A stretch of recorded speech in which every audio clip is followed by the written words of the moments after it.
Hey everyone, today we are going to talk about a super useful React pattern which is called compound pattern. So in some component libraries, you might have seen that a components pattern like this. We have a parent components and then inside it we have some child components chained by the name of the parent component. So yeah, you might have seen this component pattern before, but the things get really attractive when we are going to use this compound pattern in combination with the React Context API. So in this video, I'm going to quickly show you how you can create a component just like this, and then I'm going to show you how we can integrate it with React Context API to abstract away the complexity of our code and make your component simpler. So imagine that we are going to create a card component that contains a belt button inside it, and then we are going to render the number of times that we have clicked on the belt button right above the belt button. So I open up a brand new React project and I go to the components directory here and create a new component. I'm going to call it card.tsx. And inside it, we are going to create a React component. We don't want this line here. Let's close off the Explorer here. And then we're going to define the children props for this component. So here, I'm going to set the type of the props of the component to props with children type that comes from the React.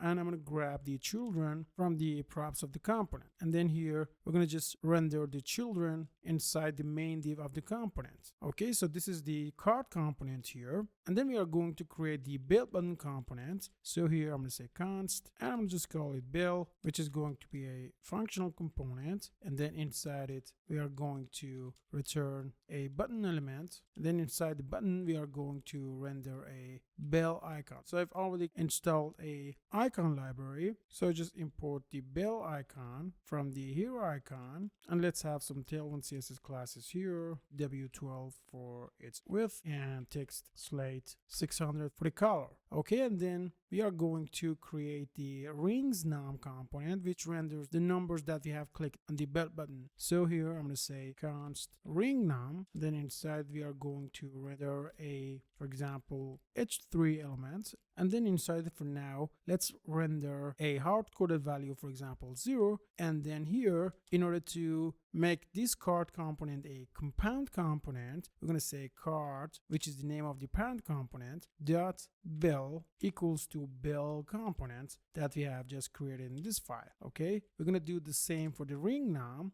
So here I'm going to say card dot ring num equals to ring num. Okay, so now we can go to the app.tsx file, and inside it here we can use a card component. Then inside it we can use card.ringnum, and then we're going to render a card.bell component. Okay, so if I save this, you can see now we have a bell icon and a number above that. So let's get back to the card component, and here let's have a class name. Let's have p6 for its padding, flex, also flex cool, item center, and justify center. Okay, now we need to create a state for number of rings here, and then when we click on the belt button here, we're going to increase the number. But instead of creating the state in the app.tsx file and then use the props drilling and pass the state to the ring num and then mutation function to the belt button, we are going to use context API in the card component so we can move the state management inside the card component and somehow, as I said, abstract away the complexity of our code and make our component simpler. Okay, so let's go to the card component, and here we are going to use the context. So first we need to create an interface for our context type. So I'm going to say type card context type and set it to an object that contains a rings nums, which actually our state, and it is going to be a number. And also we are going to have a handle bell click function. So I'm going to set its type to a function that takes nothing and also returns nothing. Okay, so in this function we need to actually increase the rings num. So outside the card component here, we are going to create our card context. So I'm going to say const card context and use the create context function from React, and then set the type of the context. In the generics, it is going to be card context type or undefined.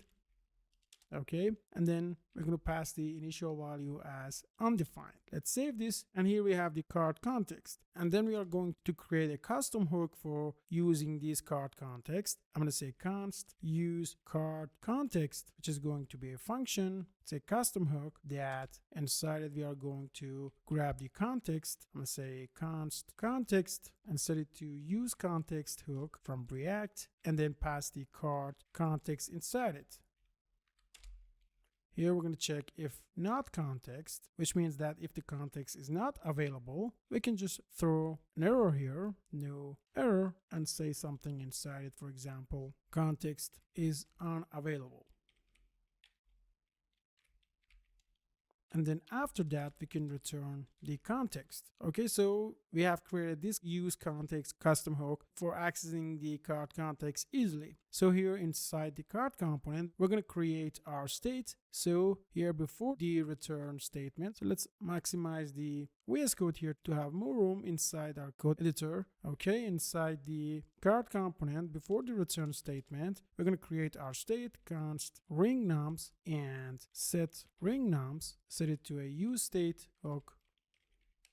And let's pass 0 as the initial value. Okay, and then we are going to create a handle bell click, which is going to be a function that calls the set rings function from the use state and just increase the value of the state. So here we're going to pass a callback which takes the prev and return prev +1. Okay, so in this way we can actually increase the rings num here. And then we're going to wrap our JSX here with a context provider. I'm going to use a card context provider and then wrap our JSX inside it. So here we need to set the value of the context. We are going to pass an object here which have the ring nums inside it and also handle bell click function. So I forgot to put a const before the handle bell function, so that will fix the error here. And then I can go to the bell component, and here we can retrieve the handle click function from the use card context. So we're going to use the object destructuring here to unpack the returning value of the use card context. So I call the use card context here, and from the returning object we're going to grab the handle bell click. So here inside the button we can set the onclick event of the button to handle bell click, and then we need to go to the ring num, and here again we're going to use the use card context. So I call the use card context here, and then from the returning object we're going to grab the rings num. Okay, so here instead of just hard coding the value inside the h3 element, we are going to render the rings num state that we've got from the use card context. And here note that since we always use the ring num and the bell components inside the card component, the context is always available because we are going to render these two components as the children of this card component. So at the end they are rendered inside a card context provider, which means that the card context always will be available inside these two components. So let's save this and let's go to the browser. Now if I click on the bell button, you can see the rings num